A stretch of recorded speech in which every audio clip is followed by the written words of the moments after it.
पिछले वीडियो में हमने डेटा टाइप्स के बहुत सारे अलग अलग टाइप्स के बारे में हमने देखा था कि अलग अलग डेटा के टाइप्स कौन कौन से प्रेजेंट हैं और डेटा टाइप किसे कहते हैं इसके बारे में भी हमने लास्ट क्लास के बहुत सारे वीडियोस में डिस्कशन किया है।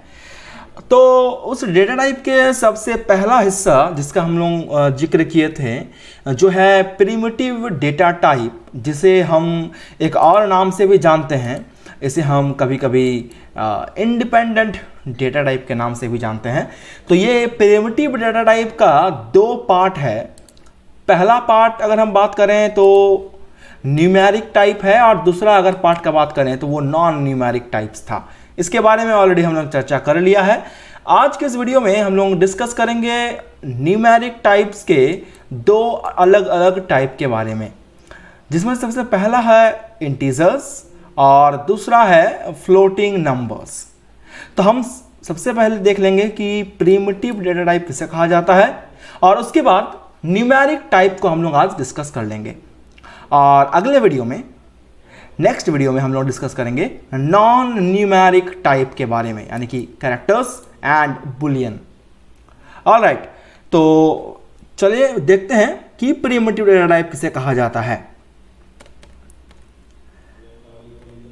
प्रिमिटिव डेटा टाइप का मतलब होता है कि एक ऐसा डेटा टाइप जो कि इंडिपेंडेंट होता है बाकी किसी भी डेटा टाइप से, मतलब कि जो किसी के ऊपर डिपेंडेंट नहीं रहता। एक ऐसा डेटा टाइप जो किसी दूसरे टाइप के ऊपर डिपेंडेंट नहीं रहता, ये इंडिपेंडेंट होता है, उसे हम लोग कहते हैं प्रिमिटिव डेटा टाइप। थोड़ा और देखते हैं डिस्क्रिप्टिव वे में कि इसे किस तरह समझा जा सकता है कि These are also called basic data types। अगर हम बात करें कि प्रिमिटिव टाइप्स के डेटा टाइप का, तो इसमें वैसे डेटा टाइप आएंगे जो जावा को डेवलप करने वाले जो डेवलपर थे उन्होंने इस डेवलप करते वक्त ही इस प्रिमिटिव टाइप के डेटा टाइप्स को डिक्लेयर कर दिया था, ऑलरेडी उसे डिफाइन कर दिया था कि हमारे पास कुछ इस तरह के भी डेटा टाइप प्रेजेंट हैं और जो हर एक डेटा टाइप से इंडिपेंडेंट है। तो इसे अगर आसान शब्दों में समझें तो ये जावा के डेवलपमेंट के वक्त ही इन डेटा टाइप्स को डिफाइन कर दिया गया था, हमें बस इसका यूज़ करना है। ठीक है, तो सबसे पहला इस तरह से देखा जाए तो वही है, लिखा है कि primitive data types are predefined और बिल्ट इन डेटा टाइप्स। पहले से डिफाइन किया हुआ डेटा टाइप है ये, और ये बिल्ट इन टाइप का डेटा टाइप है। बिल्ट इन मतलब होता है जो पहले से बनाया हुआ है। Because the system developers of Java have defined them। जब जावा को डेवलप किया गया डेवलपर्स के द्वारा, उसी वक्त से डिफाइन कर दिया गया था, हमें जस्ट इसका यूज़ करना है और बस इसका इतना ही इम्प्लीमेंटेशन है।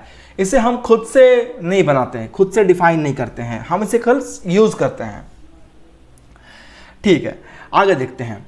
अगर प्रिमिटिव डेटा टाइप का हम बात करें तो सबसे पहला जो उसका टाइप आता है वो है न्यूमेरिक टाइप का। न्यूमेरिक मतलब नाम से ही क्लियर है कि हम अगर किसी नंबर का बात कर रहे हैं तो उस केस में हम न्यूमेरिक का डिस्कस करते हैं। तो न्यूमेरिक टाइप में अगर हम बात करें सबसे पहला टाइप के डेटा टाइप का, तो वो है इंटीजर टाइप। मैं आपको बोल दूं कि numeric type only number type के डेटा के साथ डील करता है। यानी कि हम अगर कोई नंबर एंटर करना चाहते हैं, चाहे वो पॉजिटिव नंबर हो, नेगेटिव नंबर हो, डेसिमल वाला नंबर हो, बिना डेसिमल वाला नंबर हो, शॉर्ट वैल्यू हो, लॉन्ग वैल्यू हो, किसी भी तरह के वैल्यूज़ को हम न्यूमेरिक टाइप में कैटेगराइज करते हैं। तो न्यूमेरिक को भी फर्दर आगे दो पार्ट में कैटेगराइज कर दिया गया है। पहला है इंटीजर टाइप। इंटीजर टाइप की अगर बात करते हैं तो ये वैसे डेटा टाइप होते हैं, अगर हम किसी भी वेरिएबल को इंटीजर टाइप के हिसाब से डिक्लेयर करते हैं। सपोज हम अगर वेरिएबल है, मेरे पास एक वेरिएबल है, सपोज उसको हमने एक INT एक इंटीजर का ही एक डेटा टाइप है INT अगर हम m लिखते हैं, इसका मतलब ये होता है कि ये वेरिएबल जो है उसके अंदर में इंटीजर टाइप के ही वैल्यू स्टोर हो सकते हैं। अब बात ये आता है कि ये इंटीजर टाइप का वैल्यू क्या होता है, तो उसी को हम डिस्कस करेंगे। अभी देखें तो a variable declared as an integer type contains a whole number only। तो इंटीजर टाइप के किसी भी डेटा टाइप के अंदर, मतलब कि इस टाइप के वेरिएबल के अंदर सिर्फ और सिर्फ होल नंबर ही स्टोर हो सकते हैं, कोई डेसिमल नंबर इसमें स्टोर नहीं हो सकता है। पहला चीज, होल नंबर का मतलब क्या होगा कि जैसे कि आप स्टार्ट कर लो 0 से लेकर के इन्फिनिटी तक, 0 से लेकर इन्फिनिटी तक, लेकिन without any decimal point, without any decimal point, इस बात को याद रखिएगा हमेशा। और दूसरी बात, ये अगर 0 टू पॉजिटिव इन्फिनिटी तक जा रहा है तो ये 0 टू नेगेटिव इन्फिनिटी तक भी जा सकता है, यानी कि इसमें आपका दोनों तरह का वैल्यू स्टोर होता है, पॉजिटिव वैल्यू भी और निगेटिव वैल्यू भी। वही लिखा हुआ देखें कि द नंबर में बी पॉजिटिव और negative but without any decimal point. ये बात बहुत इंपॉर्टेंट है कि आपके इस तरह के टाइप वाले वेरिएबल में कभी भी आप डेसिमल पॉइंट वाला नंबर को स्टोर कर ही नहीं सकते हो, इट इज़ नॉट पॉसिबल। अगर आप करना चाहो भी तो इसमें एरर दिखाएगा स्क्रीन पे। एरर का मतलब होता है मिस्टेक हो रहा है, ऐसा आपको मैसेज देगा। ओके, ठीक है, आगे देख लेते हैं। नेक्स्ट हम लोग क्या है कि there are 4 types of declaration under this heading. अब हम बात कर लें कि इस हेडिंग यानी कि इस इंटीजर टाइप के अंदर में अगर हम बात करें कि कितने तरीके से हम इंटीजर नंबर को, किसी भी इंटीजर वाले नंबर को कितने तरीके से हम डिक्लेयर कर सकते हैं, तो उसको डिक्लेयर करने का बेसिकली हमारे पास 4 तरीका है। पहला है बाइट, दूसरा है शॉर्ट, तीसरा है इंटीजर एंड चौथा है लॉन्ग। 4 तरीके से हम किसी भी डेटा को हम लोग 4 तरीके से डिक्लेयर कर सकते हैं। सबसे पहले डेटा को हम लोग कैटेगराइज कर देते हैं बाइट के कैटेगरी में। बाइट मतलब कि सबसे स्मॉलेस्ट नंबर के कैटेगरी में सबसे स्मॉलेस्ट जो नंबर का सीरीज होगा वो आता है बाइट के कैटेगरी में। तो बाइट को हम लिखते कैसे हैं जावा के प्रोग्रामिंग में, उसको लिखा जाता है small B, small Y, small T and small E. ये लिखने का तरीका है जावा के प्रोग्रामिंग में बाइट को। और इसका मेमोरी का साइज हमने पहले आपको बताया है कि कोई भी वेरिएबल जब डिक्लेयर होता है तो उसको उसके डेटा टाइप के साथ लिखना इसलिए ज़रूरी होता है ताकि उस वेरिएबल के लिए जितना मेमोरी को एलोकेट करना पड़ेगा उस मेमोरी का साइज पता हो सके। जैसे अगर आप बाइट टाइप का अगर आपने सपोज कर लीजिए आपने लिख दिया है ए, तो इसके हिसाब से क्या हुआ, एक वेरिएबल का मेमोरी क्रिएट होगा और इस मेमोरी का नाम हो जाएगा ए। अब इसका टाइप क्या होगा, टाइप होगा बाइट।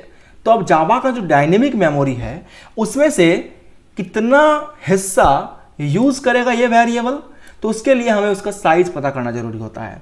तो ये बाइट 8 बिट का साइज को यूज करता है, यानी कि जावा का डायनेमिक मेमोरी कुछ भी कैपेसिटी का रहे उसमें से 8 बिट कट करके यूज हो जाएगा इस वेरिएबल को स्टोर करने के लिए।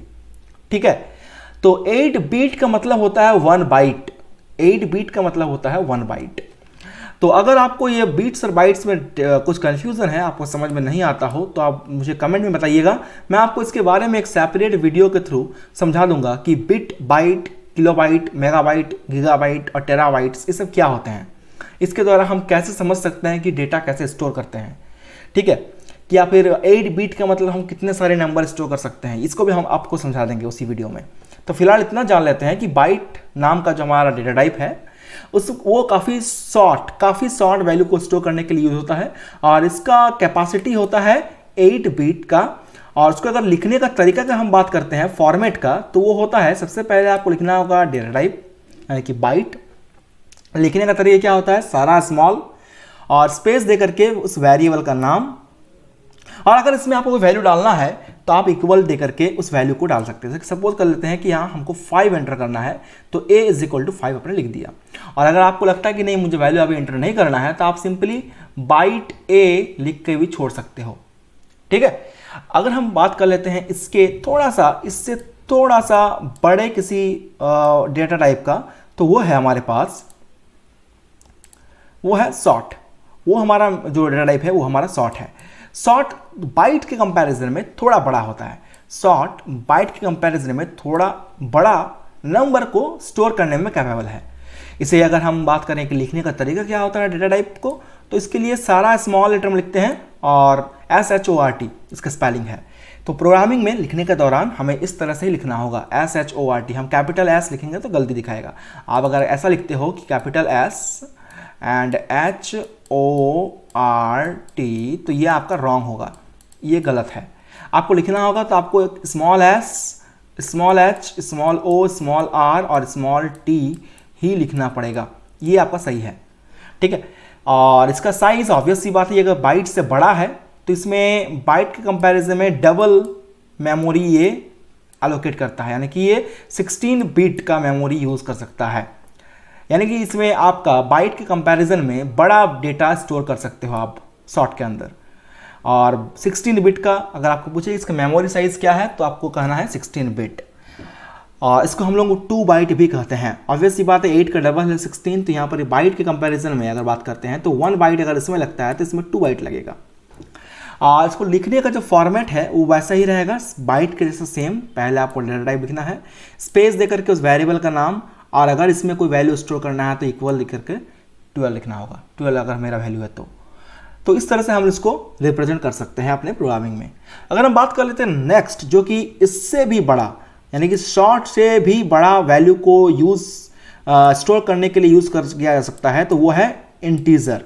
वो है इंटीजर जो कि शॉर्ट से भी बड़ा डेटा को स्टोर करने में कैपेबल है। और इसका लिखने का जो तरीका है प्रोग्रामिंग में वो होता है small i, small n and small t। ये उसका रिप्रेजेंटेशन का तरीका है। मतलब कि इसमें सिंपल आप पूरा लिखते नहीं हैं, इसमें उसका शॉर्टकट लिखा जाता है INT, small i, small n, small t।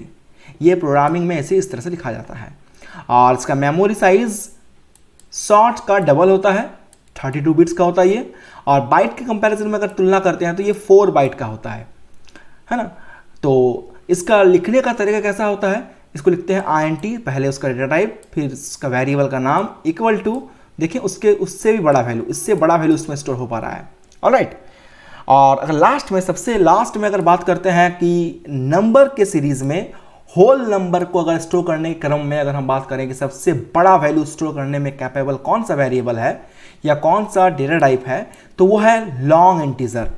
Long integer एक ऐसा डेटा टाइप है जो कि सबसे बड़ा वैल्यू, सबसे बड़ा होल नंबर टाइप का वैल्यू को स्टोर करने में कैपेबल है। इसे लिखने का तरीका होता है small l, small o, small n, small g। ये इसको लिखने का तरीका होता है। This is the representation of long, ठीक है।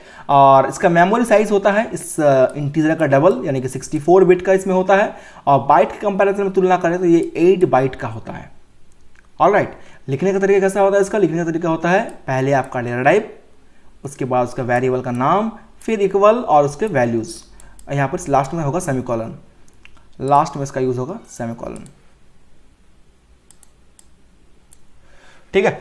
तो ये कुछ हमारे पास इंटीजर टाइप के अगर कोई हमारे पास डेटा टाइप है तो उसको इतने तरीके से आप रिप्रेजेंट कर सकते हो।